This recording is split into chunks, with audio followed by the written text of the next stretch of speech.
Trop souvent, nous commençons par faire ce qu'il faut. Et quand nous ne recevons pas une bonne réaction, nous changeons. Et nous reculons et nous faisons autre chose. Et ce que le monde a besoin de voir, puisque tout chez les chrétiens, c'est la stabilité.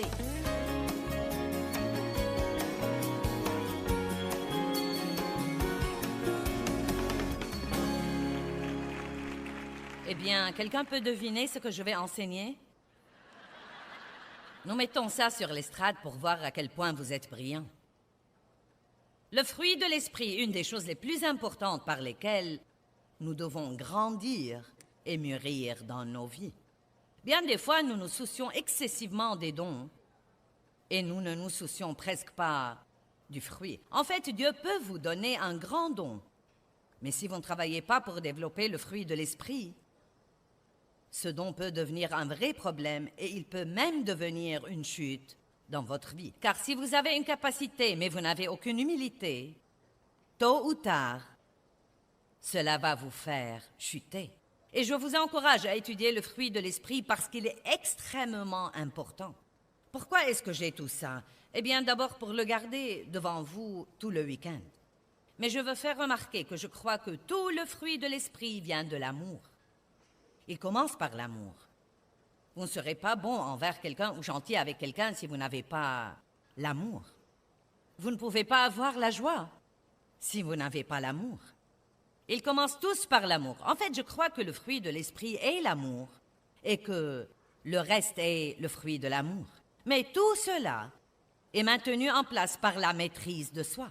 Ce n'est pas apprendre à maîtriser les autres, c'est la maîtrise de soi. Vous vous aimerez beaucoup mieux quand vous apprendrez à vous maîtriser. J'étais une chrétienne très radicale, des hauts et des bas, des hauts et des bas, des hauts et des bas. Et je ne pouvais ni maîtriser mes sautes d'humeur, ni ma bouche, ni ma pensée. Et j'étais malheureuse. J'étais vraiment malheureuse.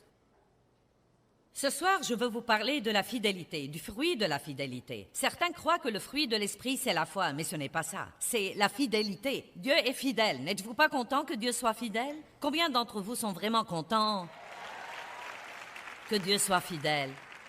Vous savez quoi? Vous recevez en vous une semence de tout ce que Dieu est quand vous recevez Christ, qui est la semence de Dieu. Vous recevez une semence de ce que Dieu est dans votre esprit et il s'attend à ce que vous grandissiez et que vous mûrissiez et que finalement, vous deveniez comme lui. Nous ne deviendrons pas comme Dieu dans la même perfection que Dieu a, mais en tant que ses enfants, il veut que nous l'imitions. Rien ne rend un parent plus fier que de voir ses enfants se comporter comme lui.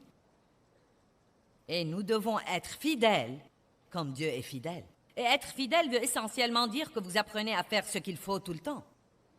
Non pas une partie du temps, vous le faites tout le temps. Il y a un verset merveilleux dans 2 Timothée 2:13, et je voudrais que nous commencions là. Père, nous te remercions pour la parole ce soir et nous prions qu'elle nous incite à être fidèles. Si nous sommes infidèles, si nous ne croyons pas et que nous lui sommes infidèles, il demeure fidèle à sa promesse et à sa parole et à son caractère pur. J'aime cette partie. Il ne peut se renier lui-même. Donc, Dieu est ce qu'il est. Il est fidèle, il est amour. Et même quand nous sommes infidèles, Dieu reste toujours fidèle. J'aime vraiment ça parce qu'il signifie que Dieu ne change jamais. Quoi que nous fassions, il est toujours ce qu'il est. Et je veux vous faire comprendre ce soir que nous devons arrêter de laisser ce que font les autres nous changer ou ce qu'ils ne font pas nous changer. Nous devons prendre la décision de marcher dans le fruit de l'esprit, non seulement quand nous avons un bon résultat ou quand nous recevons une bonne réaction des autres, mais nous devons être ce que Dieu veut que nous soyons tout le temps, quel que soit le résultat que nous avons. Par exemple, vous devriez peut-être aimer quelqu'un qui est peu affectueux pendant longtemps avant d'avoir un bon résultat. Vous devriez peut-être être tolérant et patient avec quelqu'un pendant longtemps avant de voir en lui le changement que vous aimeriez voir. Mais Dieu ne vous demande jamais de changer les gens. Il vous demande d'être ce que vous êtes censé être. Et notre récompense ne vient pas parce qu'il change, elle vient parce que nous ne changeons pas. Trop souvent, nous commençons par faire ce qu'il faut. Et quand nous ne recevons pas une bonne réaction, nous changeons. Et nous reculons et nous faisons autre chose. Et ce que le monde a besoin de voir, plus que tout chez les chrétiens, c'est la stabilité. Non pas un tempérament qui change constamment, mais la stabilité. Non pas sur la base de... Nous ne faisons pas ce qu'il faut sur la base de la récompense que nous recevrons. Nous faisons ce qu'il faut parce qu'il est bien. Et la récompense viendra finalement, mais nous ne savons pas quand. La Bible dit que si vous ne vous lassez pas de faire le bien, vous moissonnerez au temps convenable ou au temps nommé ou quoi que ce soit. Et personne ne le sait à part Dieu. Il y a très longtemps, quand j'étais jeune et que j'étais appelée au ministère, je suis toujours jeune, mais j'étais plus jeune à l'époque. J'étais appelée au ministère. J'avais un rêve pour ma vie. Qui de vous a un rêve pour sa vie? Soyons francs, rien ne semble bouger. C'est tout à fait comme... Vous avez votre rêve là et vous n'avez pas les résultats rapides que vous aimeriez avoir. Combien d'entre vous avez un rêve mais vous n'avez pas les résultats rapides que vous aimeriez avoir? Combien d'entre vous croient depuis longtemps? Longtemps déjà. Bon, écoutez. Eh bien, la Bible dit que Dieu n'est pas lent, mais il n'est certainement pas pressé non plus. Il n'est jamais en retard, mais il n'est pas en avance non plus. Et donc, on me citait ce verset tout le temps pour m'encourager. Ne nous laissons pas de faire le bien, car nous moissonnerons au temps convenable si nous ne nous relâchons pas. Vous savez, les toutes premières fois, c'était agréable. Je l'ai pris comme un encouragement et j'ai pensé, Dieu soit loué. Une autre semaine, un autre jour, un autre mois. Ensuite, ça a plutôt commencé à m'irriter. Car j'ai continué à l'écouter. Un soir, j'étais dans une réunion d'église. Il y avait 60, 70 personnes. Et il y avait un homme qui avait un don prophétique qui prêchait ce soir-là. Et j'étais très découragée, très lasse et fatiguée d'attendre. Et il a dit, oui, toi, la jeune femme dans telle et telle place et telle rangée. Eh bien, le Seigneur te dit. Et je pense, ouais! Maintenant, je vais avoir beaucoup de conseils de Dieu. Et lève-toi, veux-tu te lever, s'il te plaît? Je me suis levée. Ne nous lassons pas de faire le bien, car nous moissonnerons au temps convenable si nous ne nous relâchons pas.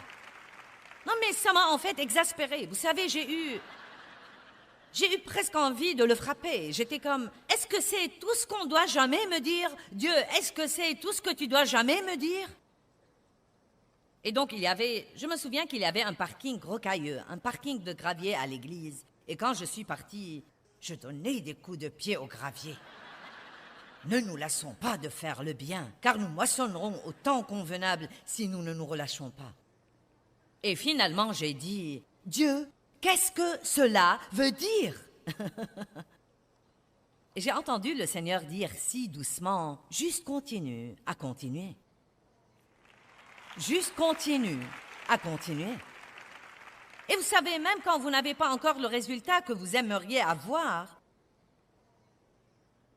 c'est très important de continuer à faire ce que vous savez faire. Ce qui nous arrive quand nous sommes découragés et opprimés, c'est que nous arrêtons de faire tout ce qui est bien et nous perdons beaucoup de terrain. Et Dieu ne veut pas que nous fassions ça. Il veut que nous tenions ferme dans la tempête, dans ces moments de découragement. La fidélité est une merveilleuse chose. C'est une merveilleuse chose. Quand mon mari a été confirmé à l'âge de 12 ans à l'église luthérienne, on lui a donné un verset de vie, et le sien était « Sois fidèle jusqu'à la mort, et je te donnerai la couronne de vie ». Vous savez, Dieu ne nous demande pas autant que nous croyons qu'il nous demande parfois, mais je crois qu'il exige que nous soyons fidèles. Et être fidèle veut dire que vous faites de votre mieux pour vous comporter comme Dieu veut que vous vous comportiez et que vous faites ce qui est bien. La Bible dit, celui donc qui sait faire ce qui est bien, il ne le fait pas commet un péché. Et je peux dire que Dave a été un homme fidèle. Ça fait 45 ans que nous sommes mariés et il m'a été fidèle comme sa femme. Dave ne m'a jamais trompé avec une autre femme. Il a été fidèle et il a travaillé dur toute sa vie. Il a été fidèle dans sa stabilité et fidèle dans son exemple. Il est en fait un des hommes les plus stables et fidèles que je connaisse. Et vous savez, Dave est si fidèle qu'il ne regarde même pas les autres femmes. Non, mais je lui ai dit un jour, « Oh, n'est-ce pas qu'elle est très belle? » Et il m'a dit, « Je ne sais pas, je ne prête attention à aucune femme à part toi. »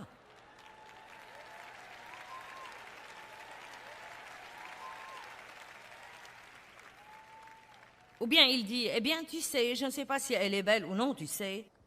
Tu es ma femme. Tu es belle, je te regarde à toi. » Et je suis heureuse de dire que j'ai été fidèle à Dave pendant 45 ans. Maintenant, si vous êtes là et que vous avez fait des erreurs sur ce plan, ça ne veut pas dire que vous ne pouvez pas être pardonné, mais c'est mieux d'être fidèle. C'est mieux de faire ce qu'il faut que de faire ce qu'il ne faut pas. Ne nous laissons pas de faire le bien, car nous moissonnerons au temps convenable si nous ne nous relâchons pas. Dieu est le chef et le consommateur de notre foi. Il ne commence pas les choses et ne les finit pas. Il finit toujours ce qu'il commence. Dieu finit toujours ce qu'il commence. Celui qui a commencé en vous une œuvre excellente est bien capable d'en poursuivre l'achèvement. Et nous devons finir ce que nous commençons. Nous devons finir ce que nous commençons. Ça fait partie de la fidélité, de ne pas juste commencer les choses. Vous savez, il ne faut pas beaucoup de caractère pour commencer les choses. N'importe qui peut commencer quelque chose, car avec toute nouveauté, vous avez beaucoup d'émotions. Vous n'avez pas encore eu les problèmes que vous aurez si vous le finissez. Beaucoup de fois, les gens vous applaudissent et vous acclament « Oui, oui, oui, allez, allez ». Mais quand ils s'en vont tous et qu'il ne reste personne que vous et le travail dur et parfois le jugement et les critiques et les gens qui rient et se moquent de vous et même les gens qui vous disent d'abandonner. Dans ces moments-là, nous découvrons qui est fidèle et qui n'est pas fidèle. Les paroles ne coûtent rien. N'importe qui peut dire « je vais faire ceci et cela, je vais faire ceci et cela », mais pour finir, j'aime ce que Jésus a dit dans Jean 17, 4. « Père, glorifie-moi maintenant, car j'ai achevé l'œuvre que tu m'as donnée à faire. » Paul a dit, « Si seulement je pouvais achever ma course avec joie. » Les grands hommes et femmes de Dieu, les patriarches que nous voyons dans la Bible, ont fini ce qu'ils ont commencé. Et nous pouvons commencer même par finir de petits projets que nous commençons à la maison. Tout commence à la maison, vous savez? Tout commence à la maison derrière les portes fermées. Nous ne pouvons jamais avoir de grands succès en public si nous n'avons pas de petits succès derrière les portes fermées. Nous ne pouvons jamais faire quelque chose de grand devant quelqu'un à moins de faire de grandes choses. Bien qu'elles soient de petites choses, elles sont toujours grandes pour Dieu quand personne ne nous voit à part Dieu. La Bible dit que Moïse était fidèle dans toute la maison de Dieu. Il était un homme fidèle. Il était l'homme le plus doux sur la surface de la terre quand Dieu l'a appelé. Le plus humble, le plus doux et le plus fidèle. Ce fruit a joué en sa faveur. Mais vous savez où il l'a eu? Non pas en étant le grand leader des Israélites, mais dans un trou perdu pendant 40 ans. On n'apprend rien sur Moïse pendant ces 40 ans. Il a été caché par Dieu pendant 40 ans. Dieu seul sait tout ce qu'il a enduré là-bas, mais c'est là où il a appris la fidélité. Il a été là 14 600 jours, 40 ans. J'ai fait le calcul car je crois que nous ne le comprenons pas parfois. 40 années. 40 années dans le désert. 40 années à mener les Israélites dans le désert. J'espère que Dieu a surmonté le truc de 40 ans et peut-être... Maintenant, dans ces derniers jours, il fait avancer les choses plus vite et nous pouvons les avoir plus vite. C'est si facile de voir où quelqu'un en est, mais nous n'imaginons pas ce que ça lui a coûté pour y arriver. C'est pourquoi ça mérite vraiment quand les gens jugent des gens qui réussissent quand ils n'ont aucune idée de ce que ça leur a coûté pour arriver là où ils sont. Et je dis toujours, ne jalousez jamais quelqu'un pour ce qu'il a si vous ne voulez pas faire ce qu'il a fait pour l'avoir. Amen. Vous savez ce qu'est la fidélité? La fidélité veut dire que vous savez ce que Dieu vous dit de faire et que vous le faites encore et encore, encore et encore, encore et encore, encore et encore, encore et encore, encore et encore, encore et encore, encore et encore et encore et encore et encore.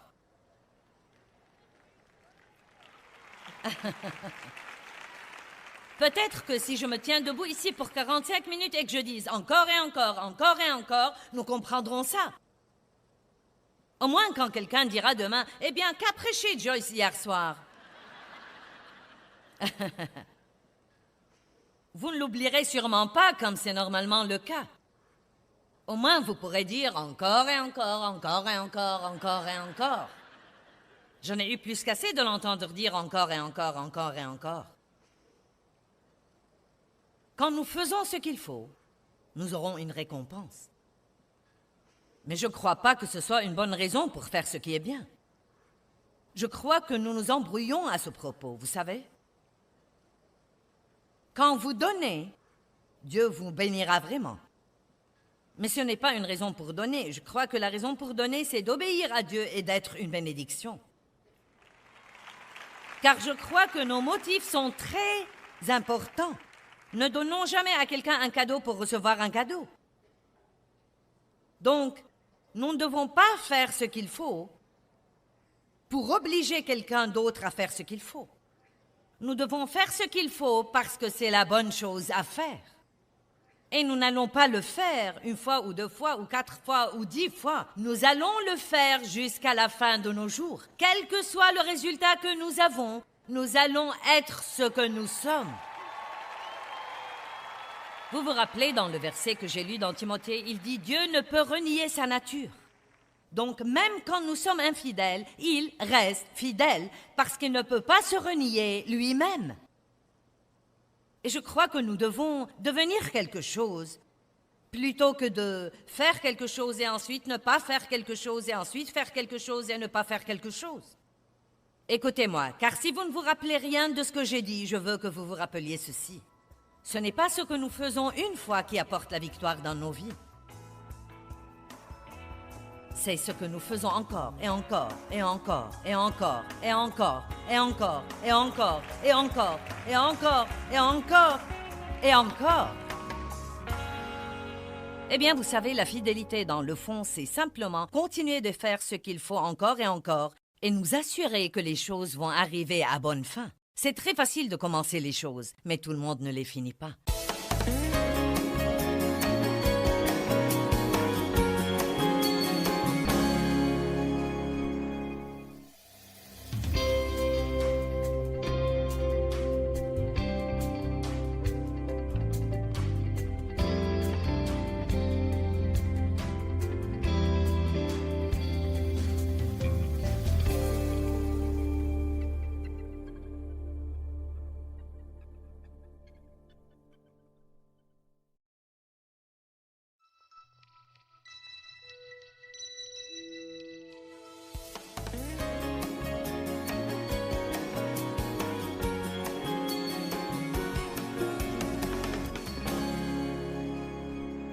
Pendant les toutes premières années de ma vie sérieuse avec Dieu, nous payons toujours la dîme, Dave et moi, parce qu'il savait faire ça.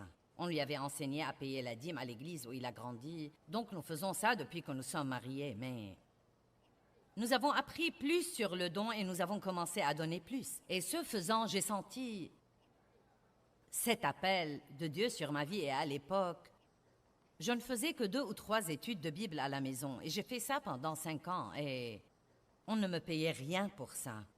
Nous avions un besoin financier énorme car j'avais quitté mon travail pour étudier pour le ministère. C'était trop tard pour aller à l'université de théologie. J'avais 3 enfants à l'époque et j'en ai eu un autre plus tard. Donc, j'ai dû aller à l'université du Saint-Esprit. Et c'est la meilleure université de toute façon. Mais je dis d'avoir toute l'instruction que vous pouvez avoir. Mais si vous n'êtes pas en mesure d'aller à l'université, ne croyez pas que Dieu ne peut pas vous utiliser. Et nous avions besoin tous les mois de 40 $ pour pouvoir payer nos factures. Quand j'ai quitté mon travail, ça nous a laissés dans une situation où il nous manquait 40 $ juste pour payer les factures. Non pas pour l'achat de vêtements, non pas pour réparer un pneu crevé, rien d'extra. Et ces jours-là étaient très durs pour nous et je croyais que sûrement après avoir fait ce sacrifice, ce grand sacrifice, que, vous savez, Dieu allait intervenir et faire des miracles inouïs. Eh bien, il a vraiment fait des miracles. Tous les mois, nous avions un miracle et nous payions nos factures. Mais pendant de nombreuses années, je sortais avec toute la foi dont j'étais capable, avec 2 ou 3 $, et je cherchais des chaussures pour mes enfants dans une brocante à domicile, et je trouvais à 2 $ une paire de tennis toute nouvelle qui était à la pointure d'un de mes enfants. Et c'était comme merci Jésus. Et je ne méprise pas du tout le jour de ces petits commencements, bien que je les ai méprisés à l'époque. Je ne les méprise pas maintenant parce qu'ils étaient très essentiels pour m'apprendre ce qu'était la foi. Et pour voir la fidélité de Dieu qui assurait ces choses dont j'avais besoin. Mais je n'avais pas à l'époque des engagements pour prêcher. Je n'avais jamais prêché nulle part en dehors de ces 2 petites études de Bible à la maison. Et je voulais tellement avoir l'occasion de prêcher. Et un jeune ami à moi était aussi dans le ministère et il a commencé à avoir plus d'occasions que moi. Et un jour, il est passé, après avoir été en déplacement et fait 2 ou 3 engagements pour prêcher. Il était tout excité. Il est passé pour me raconter le week-end merveilleux qu'il avait passé en déplacement et que les offrandes étaient géniales et que 2 ou 3 personnes étaient venues lui dire qu'elles voulaient faire équipe avec lui. Et il était tout excité. Et tout à coup, il s'est arrêté et s'est rendu compte. Je me demande comment elle prend ça. Et il a dit, « Est-ce que ça va si je te raconte ça ?» J'ai dit, « Oh oui, oui, le Seigneur soit loué. » Merci Jésus. Non, mais je faisais de gros efforts pour être heureuse pour lui. Mais vous savez, il y avait une partie de moi qui pensait, « Dieu, quand est-ce que mon heure va venir ?» Maintenant, voici ce que je veux vous dire. Bien des fois, Dieu vous fera ça exprès. Il fera en sorte que quelqu'un d'autre vienne vous raconter qu'il a eu ce que vous-même vous espériez désespérément. Et il se peut même que ce soit quelqu'un qui est loin d'être aussi spirituel que vous. Et vous ne pouvez pas comprendre pourquoi Dieu a fait ça pour lui et non pour vous. Et ensuite, c'est un autre genre de truc de Dieu parce qu'il nous montre le jugement, l'orgueil, tout ça. Et c'était une journée dure pour moi, mais c'était une journée de victoire, car quand il est parti, je me suis jetée en travers du lit de ma fille et j'ai piqué une crise royale. J'ai gémi et je me suis plainte et j'ai pleuré et j'ai fait de mon mieux pour amener Dieu à me plaindre. Combien d'entre vous savent que nous essayons parfois d'amener Dieu à nous plaindre? Je ne sais pas si les hommes s'embarquent dans ça ou pas, mais nous les dames, nous pouvons faire semblant. Ça suffit, Dieu, j'abandonne. Je ne peux plus faire ça désormais, Dieu, j'abandonne. Et vous savez que vous n'abandonnerez pas, même quand vous dites ça. Qu'allez-vous faire d'autre? Vous n'avez rien pour y revenir. Nous devons piquer notre crise, croyant que ça va impressionner Dieu. Vous savez, Dieu est compatissant, mais il ne nous plaint pas. Il y a une différence. Et je me suis allongée sur ce lit et j'ai pleuré, et j'ai pleuré, et j'ai dit, Dieu, nous donnons, et nous donnons, et nous donnons, et j'ai quitté mon travail, et tous les mois, nous économisons sou par sou, et nous n'avons jamais rien d'extra. Je veux attirer votre attention sur le fait que quand les Israélites ont voyagé dans le désert 40 ans, leurs chaussures et leurs vêtements ne se sont pas usés, mais ils n'en ont jamais eu de nouveau. Il y a un message là, si vous voulez le comprendre ou non. Vous savez, nous venons du pays du manque avant d'aller dans le pays de l'abondance. Et donc je me suis allongée sur ce lit en pleurant et en faisant toute une scène, mais j'ai pris une décision. Et après avoir fini ma petite crise, j'ai dit à haute voix à Dieu, « Je vais continuer à payer la dîme et à donner. Si je fais ça toujours, jusqu'à la fin de mes jours, et que je n'ai pas de résultat, je vais continuer à le faire, parce que je sais que c'est bien. » Et ce jour-là, quelque chose a craqué dans le royaume de l'esprit, et je peux sincèrement vous dire qu'à partir de ce jour-là et jusqu'à maintenant, nos finances ont commencé à changer et à prospérer. Transiger veut dire faire un peu moins que ce que nous savons être bien. C'est ce que veut dire transiger.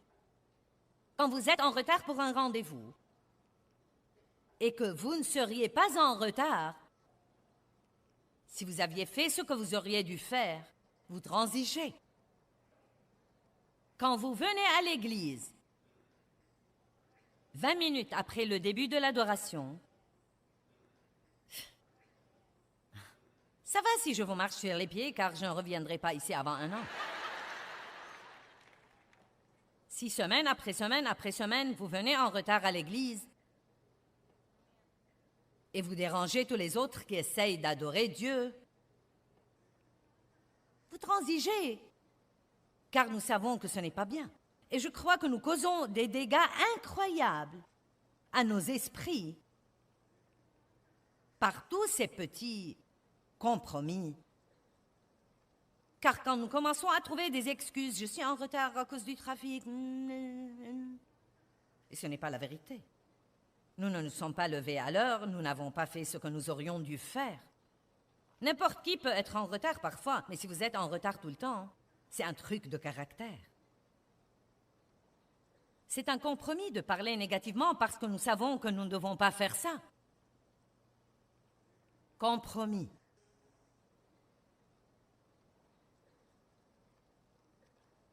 Comment traitez-vous les gens? Nous moissonnons ce que nous semons. Si vous mangez trop, vous pèserez lourd. Si vous dépensez trop, vous vous endetterez, je peux le promettre. Si vous ne nettoyez pas la maison, elle se salira. Et si vous transigez, si je transige, nous ne moissonnerons pas toute la récompense que Dieu nous réserve. Cela ne veut pas dire que Dieu ne sera pas bon envers nous et que nous n'aurons pas une relation avec Dieu et que nous n'irons pas au ciel. J'étudiais Marc 4 en venant ici aujourd'hui et il parle du même genre de semence. Et la Bible va très loin dans cette parabole pour dire « Et une partie de la même semence a été semée dans un endroit rocailleux, et une partie de la même semence a été semée dans un autre genre de terre, et une partie de la même semence a été semée dans un autre genre de terre, et une partie de la même semence a été semée dans une bonne terre bien adaptée. Mais même quand cette semence a été semée dans la bonne terre, elle n'a pas rapporté la même chose dans la vie de tout le monde. Il dit l'un 30 et l'un 60 et l'un même a rapporté 100 fois. Eh bien, j'aime être informée sur ces trucs. J'y ai pensé pendant quelque temps. Si la terre était bonne et que la semence était la même, pourquoi certains ont rapporté 30 et certains 60 et d'autres 100?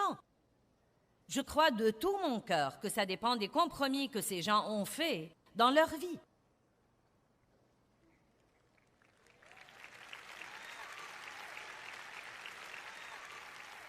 Vous savez, allez à Jean 15, où il dit « Certains portent du fruit, certains portent du fruit plus excellent, et certains même portent du fruit qui demeure. » Donc, il y a différents genres de fruits. Si vous revenez à Moïse, quand il est allé prendre les 10 commandements, il y avait un certain nombre du peuple qui sont allés avec lui au bas de la montagne à un certain niveau. Et ensuite, 2 ou 3 autres sont allés avec lui au niveau suivant. Et ensuite, un de plus au niveau d'après. Mais seul Moïse a pu aller au sommet. Vous pouvez être aussi proche de Dieu que vous le voulez. À quelle distance voulez-vous être? Quel prix êtes-vous prêt à payer?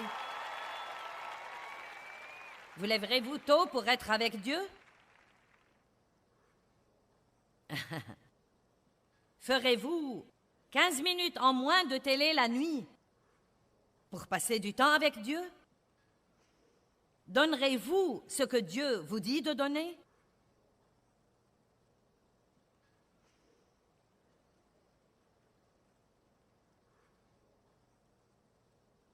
À quelle profondeur irez-vous? Voulez-vous être un chrétien qui rapporte 30 ou 60 ou 100? Disons que tout le monde ici ait une bonne terre. Nous ne nous embarquerons même pas dans la terre rocailleuse dure. Je veux faire un enseignement détaillé là-dessus l'année prochaine. Mais il est très évident que nous avons des décisions à prendre. Vous pouvez transiger un peu et vous en tirer, mais savoir faire le bien et ne pas le faire, c'est péché. Et quand nous transigeons, nous n'aurons pas la récompense complète que Dieu nous réserve. Ce serait complètement injuste à votre égard si tout ce que je fais était de me tenir debout ici et vous dire que Dieu veut vous bénir et de ne pas vous dire que la bénédiction entraîne une responsabilité. Je ne vous rends aucun service en faisant ça, car vos espoirs seront vraiment anéantis. Je vais trouver quelqu'un qui sourit. Nous aimons entendre « Dieu va vous bénir, Dieu veut vous bénir, Dieu va vous bénir ». Et il veut vraiment vous bénir. Oh mon Dieu, il veut vous bénir. Oh, il veut vous bénir.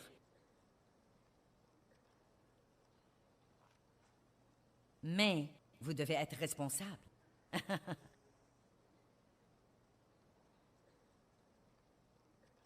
J'aurais voulu avoir 3 heures de plus, mais je ne les ai pas. Mais j'ai assez longtemps pour causer quand même des dégâts là-bas.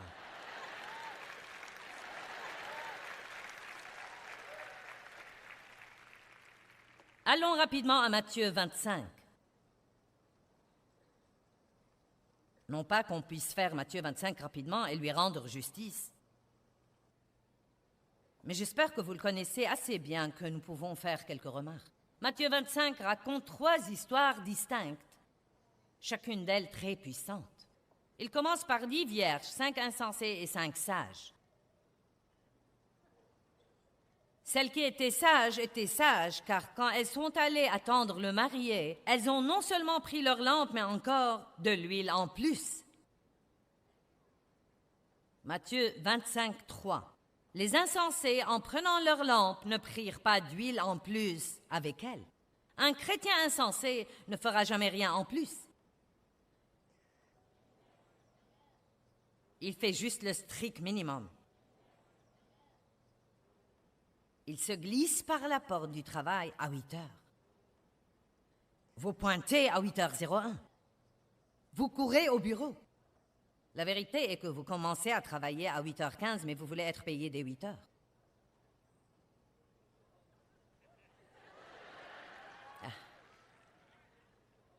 Mais le chrétien sage sera là à 8h moins 10 pour ne pas être sous pression. Il ne se sent pas du tout coupable. Le chrétien insensé s'assoira et je vous rassure...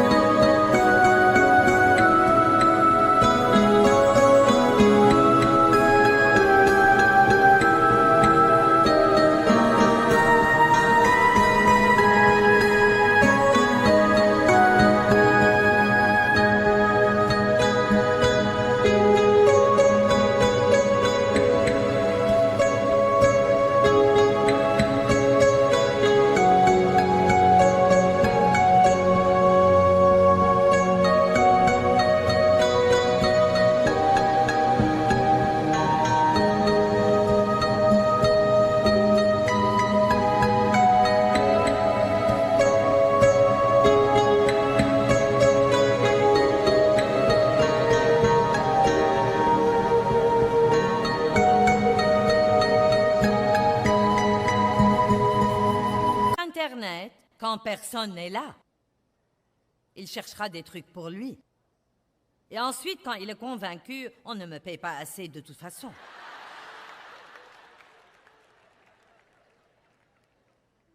Et vous allez ensuite à l'église et peut-être même vous payer la dîme.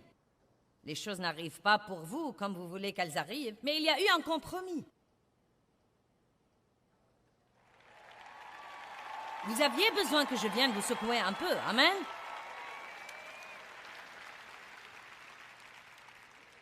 Il y a eu un petit compromis. Et vous savez, si vous ne savez pas une chose, vous n'en êtes pas responsable. Mais quand vous savez, et si vous ne saviez pas avant de venir ici ce soir, vous savez maintenant. Donc, vous ne pourrez plus rentrer à la maison et être dans le groupe des insensés désormais. Ce n'est pas ce que vous faites comme il faut une fois, mais ce que vous faites comme il faut encore et encore et encore et encore et encore et encore et encore. C'est surtout ce que nous faisons comme il faut quand personne ne nous voit, mais il y a toujours quelqu'un qui nous voit car Dieu voit toutes choses. Et quand nous apprenons à faire ce qu'il faut pour Dieu et non seulement pour avoir un bon résultat, nous devons faire ce qu'il faut pour Dieu et non seulement pour avoir un bon résultat. Vous connaissez donc l'histoire des vierges. Le marié est venu et celles qui n'ont pas apporté d'huile en plus, leur lampe s'éteignait. Donc elles voulaient prendre de l'huile des sages qui avaient apporté de l'huile en plus. C'est toujours comme ça. Je n'ai pas fait ce qu'il fallait faire, donne-moi un peu de la tienne. Et quand elles sont arrivées à la noce, il a dit, je ne vous connais pas. L'exemple suivant est de 3 serviteurs qui ont reçu des talents. L'un 5 talents, l'autre 2 talents, l'autre un seul. Chacun a reçu selon ses capacités personnelles.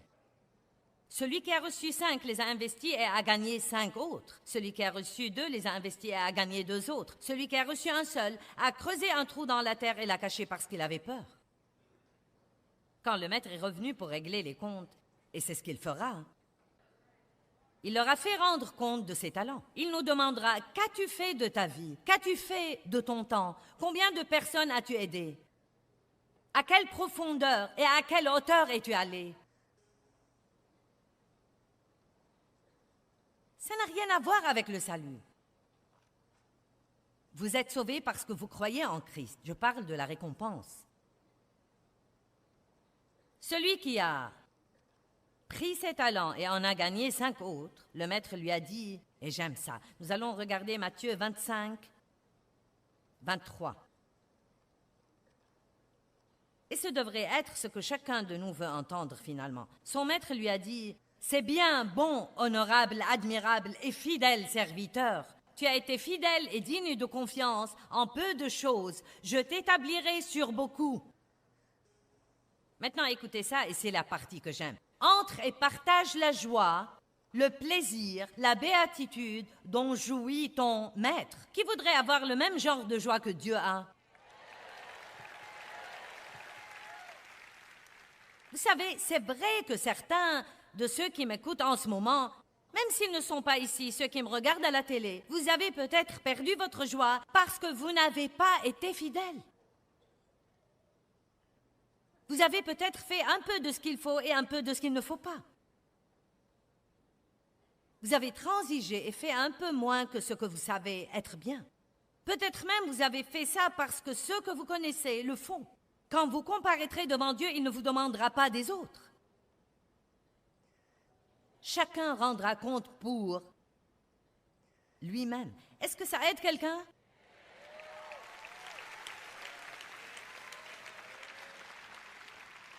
Quelqu'un prend des décisions? Je ne veux pas que vous m'écoutiez seulement, je veux que vous preniez des décisions. Est-ce que vous avez pensé à quelques domaines dans votre vie où vous pourriez peut-être vous élever? Ce n'est pas pour vous condamner. Dieu nous donne sa parole pour nous encourager, mais aussi pour nous réprimander.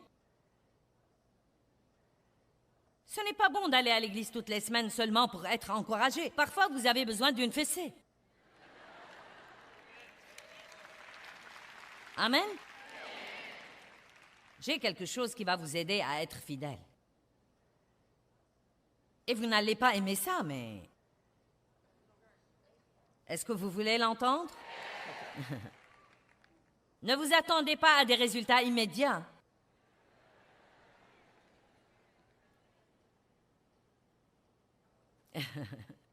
Car quand vous commencez quelque chose avec Dieu et que vous vous attendez à des progrès immédiats, Vous vous préparez pour la déception. La Bible dit que Dieu nous délivre de nos ennemis petit à petit, de gloire en gloire. La publicité dans le monde n'aide à rien non plus. Il y a les pubs les plus stupides à la télé. Prenez cette pilule un jour et regardez la graisse fondre complètement. J'aurais aimé avoir l'argent que les gens payent pour ces choses-là. Achetez cette machine, tenez-vous dessus. C'est tout ce que vous devez faire et elle vous débarrassera de toutes vos graisses. Allez, vous avez la sagesse de Dieu. Combien de machines avez-vous chez vous et vous avez toujours la graisse? J'ai essayé une ceinture que vous mettez autour de vous et ça... Ça n'a fait que me rendre nerveuse. Non mais c'était comme...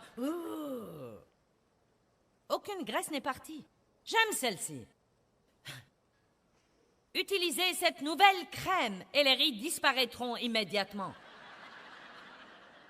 Ça ne marche pas. Je me suis enduit la peau de tout ce dont on peut s'enduire. Il y a une crème dont vous pouvez vous enduire et elle vous débarrassera de la cellulite. Une crème dont vous pouvez vous enduire et elle vous débarrassera des rides. Il y a les crèmes qui vous éclaircissent le teint. Il y a toutes sortes de trucs. Achetez cette voiture et sentez-vous bien immédiatement. Puis vous réalisez que vous avez fait des paiements pour 3 ans et qu'il vous reste 4 ans. À ce moment-là, vous réalisez que la voiture de 30 000 vous a coûté 130 000 $ d'intérêt. Et maintenant, vous vous sentez plutôt stupide. Et j'aime celle-ci. Ça, c'est le comble. Achetez ce parfum et vaporisez-le sur vous et il attirera l'homme que vous désirez dans votre vie. Ce parfum pourrait même ne pas vous aller. Il pourrait ne pas aller avec la chimie de votre corps et il pouvait vous faire puer.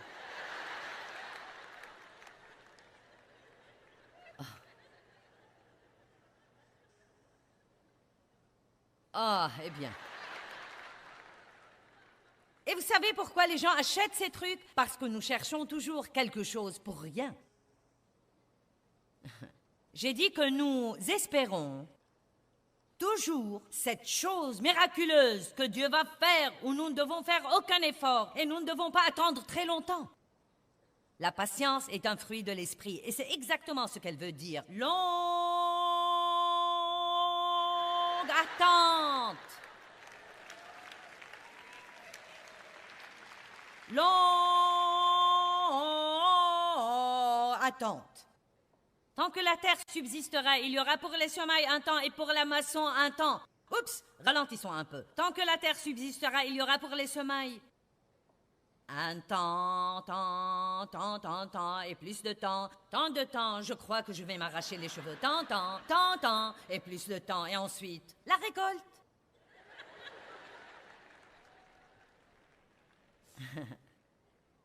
Allez, nous devons nous fortifier dans le Seigneur et par sa force puissante. Décidez que vous n'allez pas abandonner. Jamais abandonner. Que vous allez mener les choses à bonne fin.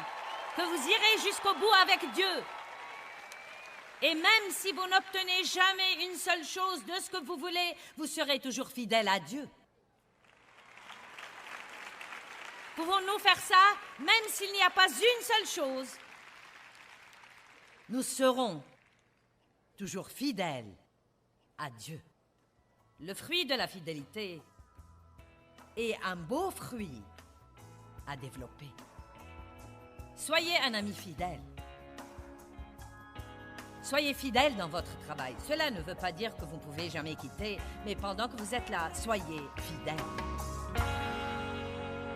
Jean 17,4 dit « Je t'ai glorifié sur la terre en achevant l'œuvre que tu m'as donnée à faire. » Jésus a dit ça à son Père céleste. Je crois que beaucoup de temps, quand il y a un problème ou un désastre ou quelqu'un qui souffre, tout le monde se précipite pour aider au départ. Mais parfois, c'est tout ce qu'ils font pendant que les gens gardent leurs problèmes pour très, très longtemps. Vous savez, il faut longtemps pour se remettre d'un désastre. Et donc, je suis contente que par votre partenariat avec nous, nous puissions rester fidèles à ces situations et les mener à bonne fin.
phương trời vẫn nhớ tới quê hương. Người về đây thăm làng trù quê mẹ và làng sen quê cha, xúc động bồi hồi người rơi giọt lệ, thương mái nhà tranh thương đất mẹ nghề.